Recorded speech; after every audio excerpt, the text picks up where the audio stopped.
Israeli military has officially split Gaza into two, reaching the Mediterranean, and Gaza City is under a full siege. But things in the region are going from bad to worse. Lebanese Hezbollah and Iran have threatened that if the war does not end by dawn on Friday, the axis of resistance will directly intervene in the conflict. This is an extremely serious red line that will turn this entire thing into a regional disaster. The axis of resistance includes Lebanon Hezbollah, Hamas, Yemen's Houthis, who have already declared war on Israel, Syria, Iraqi Shia militias like Kataib Hezbollah, and on Friday, the leader of Hezbollah is going to do a full speech with a large number of Lebanese schools who have decided to close their doors over fears of sudden security developments. And here's a full breakdown of what's going on. Clashes continue to grow on Israel's northern border. Teasers are being released one after another. Various hints and whispers of engagement. Iran and their proxies declaring a surprise this weekend. Schools and businesses closing down. Airport evacuation plans. And the Prime Minister prepares for war, as well as a last-ditch effort to reach a peace deal. Is it all a bluff or a psyop? Let's discuss about it. Shalom, Kahala Yahweh Ba'Shem Yahushai, Ba'Shem Rukah Kodash. Double honors my teachers, the apostles and elders of Great Millstone. Peace and mercy to the elect, with the house of David reborn again in this generation. And Shalom to the 130 Yasharallah, who today were known as the Negroes, Latinos, and Native Americans, who before losing our true heritage, we were known as, and still are, the true Hebrew Israelites of the Holy Bible. In today's lesson, we're going to talk about the buildup of Edomite's army in Saudi Arabia and how that's biblical prophecy. But let's go and read this, which explains what this prophecy is all about. This is Joel 2:20. But I will remove far off from you the northern army, and will drive him into a land barren and desolate, with his face towards the east sea, and his hinder part towards the utmost sea. And his stink shall come up, and his ill savor shall come up, because he hath done great things. Now, what this prophecy is talking about is how the Lord, in gathering all the nations of the world into the valley of Jehoshaphat, which is basically the land of Israel, to the east of Jerusalem, he's also going to gather one of the main characters of World War III, that being the nation of Edom, or as it says here, the Northern Army. And if you've been watching the news or these videos these last couple of days, you've all seen how there's been a massive buildup and preparation by the U.S. military forces that are being sent over to the Middle East. And from this video showing, there's been many cargo planes landing and going into Saudi Arabia, just like this prophecy says, showing us that again the scriptures are literally taking place in front of our eyes. And why is all this happening? Why is the Lord gathering all these nations into the valley of Jehoshaphat, into the Middle East? Well, let's read this. This is Micah 2:3. Therefore, thus saith Yahweh Ba'Shem Yahushai, behold, against this family do I devise an evil, from which ye shall not remove your necks, neither shall ye go haughtily, for this time is evil.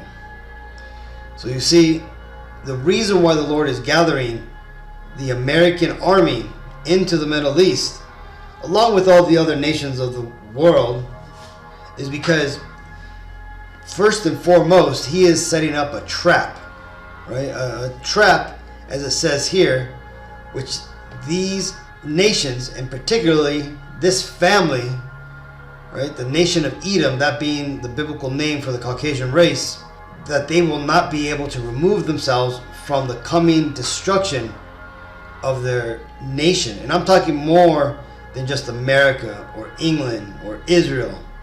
I'm talking about the entire Caucasian race, right? That being the Edomite race.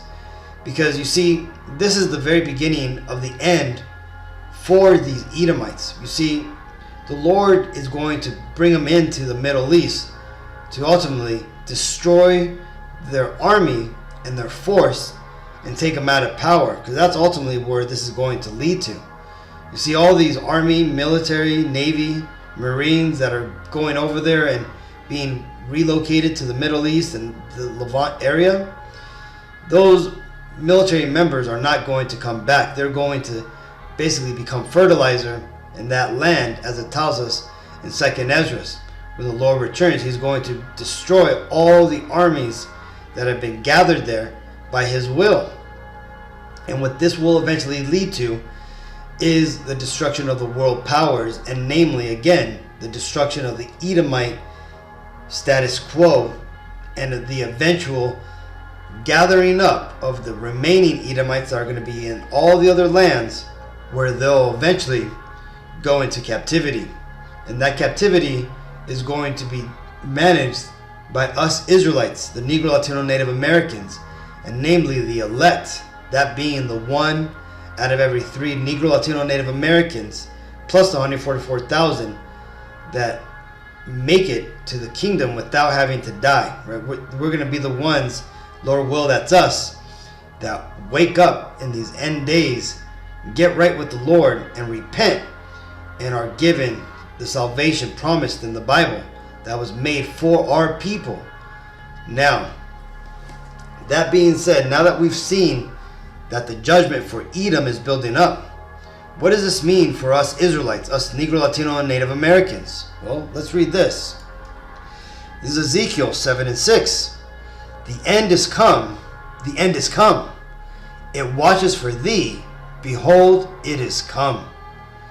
Now, this ultimately was a prophecy and a warning given by Ezekiel from the Lord to us Israelites when we were in the land. And why is this? Well, because back then, in this time, we were being wicked. And that wickedness had come to a point where the Lord was ready to punish us.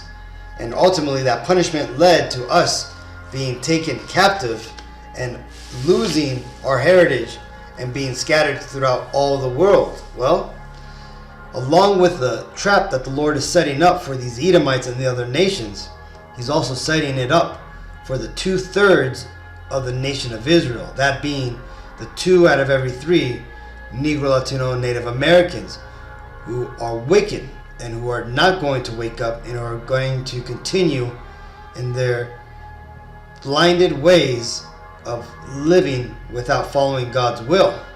So this really is for them, and for the most part, it's really to all of the nation of Israel, because again, only 1/3 of Israel plus 144,000 are going to take heed to the warnings in the Bible and are going to repent, right? Or come back to our original heritage and perform the commandments which the Lord commanded us to do.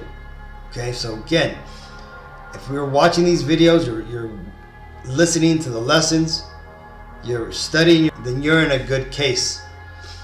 And this is not directed at you, but for all the other Israelites. If you stumbled across this video, or if you know somebody who's been willy-nilly sitting on the fence, and you've said that you're going to talk to them, this is the time to get around, because again, all these end time events are starting to move into place. The chessboard is being set up in front of our very eyes.